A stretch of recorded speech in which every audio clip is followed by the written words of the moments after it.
Hi everyone, my name is Kira Neiman and I'm the student ministry intern here at ZPC. And welcome to week 4, our last week of this series called Origin Story. Woo!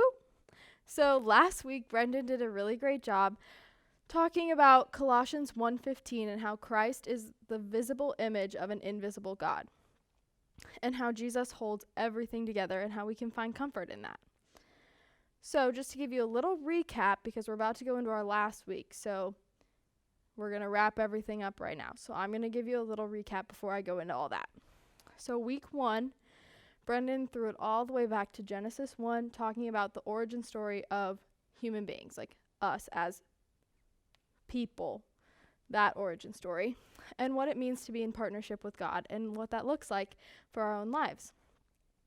Then the next week, I kind of built off of that and talked about those responsibilities and gifts that God gave us when he created us and being made in his image a little bit. And I also kind of talked about how that interacts with us and our origin stories now, and gave that example of Moses and how those gifts interacted with him as he pursued those big plans that God had for him. So then again, last week, Brendan talked about Jesus and how we can find comfort in him holding everything together and how he is the visible image of an invisible God. So after these few weeks, I hope you have just a basic understanding of our origin story from the very beginning of Genesis to your own personal origin story, what that means for you now, and what that continues to mean for you. So after that basis, I want to start answering a question, and that question is, where do we go now, and what do we do with our origin stories? I know that sounds really overwhelming, so just take a deep breath and just relax, because a couple weeks ago I challenged you to kind of start thinking through your own origin story and what that looks like, and maybe the experiences you've had, the environment you've been raised in, all of these things, and start to kind of process through maybe how God has already started to use those gifts and those experiences and like things that you've learned throughout your own origin story. So hopefully one big thing that you've taken away from this series that Brendan and I have tried to reiterate every week is that no matter what your own origin story is, it will be used for God for whatever he has planned. So whether it is one with lots of hardship, whether it's one with less hardship, you have still been equipped and prepared through experiences and cultures and environments to do great things that God has planned for you. So like I said a couple weeks ago, because we are made in his image, and because Brendan said that Jesus holds everything together and we're in that partnership with God, we have the freedom to go confidently into new spaces and spread the gospel because we have the ability to lean into those comforts of being in partnership with God, being made in his image, all of those things. Those are a comfort for us that give us the ability to go forward and just go into new spaces and model Christ in those new spaces. So our origin story has given us that opportunity to have that partnership and to have that creativity and to have all those responsibilities. And hopefully, considering our own origin stories, we can think about how our own experiences pair with those things to go forward into new spaces. So what does that look like? It looks like being a listener, and it looks like loving through listening and listening to understand, not listening to respond. So many of us just listen to respond, and we're just already thinking of what we're going to say in response to what someone else is saying, rather than really thinking about it, really listening to understand, and then taking that time to come up with a response that's going to be constructive, loving, and just valuable for that person. One of the biggest ways that we can mirror Christ is through listening, because thousands of people would come to him with their stories, and he would listen. And he would listen to understand so that he could give them something encouraging, or so that he could love them in a way that they would then know how to love other people.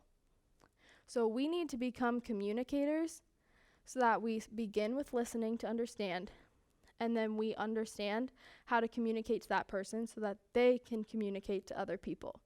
And that's how we continue to keep that ball rolling to spread the gospel, which is so exciting. So I'm going to give you a little example from Acts chapter 8.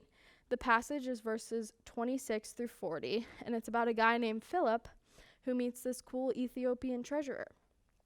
So how the story goes is Philip is approached by an angel, and the angel says, hey, I need you to go to a city called Gaza to continue to spread the word. So at the time, Philip is in Jerusalem, and as you would do, I guess if you're approached by an angel, you'd be like, okay, let's do it. So he heads off and is making his journey to Gaza from Jerusalem, and while he's walking on the road, he comes across this Ethiopian treasurer who had just been in Jerusalem worshiping the Lord and hearing about the gospel. And he is reading the book of Isaiah just on the side of the road. And so Philip goes up to him and he asks him if he understands what he's reading. And the Ethiopian treasurer says, how could I? I need someone to help me understand it. And then invites Peter to read with him and help him understand it, which I think is so, so cool. That Philip first listened to that Ethiopian treasurer to help him understand the gospel. And then the Ethiopian treasurer invited him into that space so that he could learn. And then, they read the gospel together, and Philip did his best to help this Ethiopian treasurer understand the gospel so that he could go forward into new spaces and continue to spread the gospel like he had it spread to him, which is so, I just love that. That's so cool. So again, as Philip approaches this man, he has to listen to this Ethiopian treasurer's origin story to further know how to best communicate to him, how to best spread the gospel and love and listen to him so that he is able to do so in a way that this man will understand and continue to spread to others. But in order for the Ethiopian treasurer to understand Philip, he had to listen in the same way that Philip listened to him.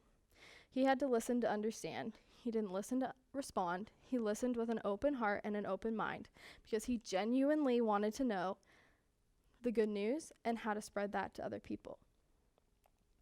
So, as we have just continued to kind of emphasize the importance of your own origin story, I hope that through these past few weeks, you have been able to start to kind of put that together and piece in your mind what your origin story looks like and start to understand maybe some of the hardships you've experienced, some of the challenges you've gone through, just any experience that you've learned from. And I hope that you're able to start thinking through how those experiences have prepared you and equipped you for experiences that will come in the future.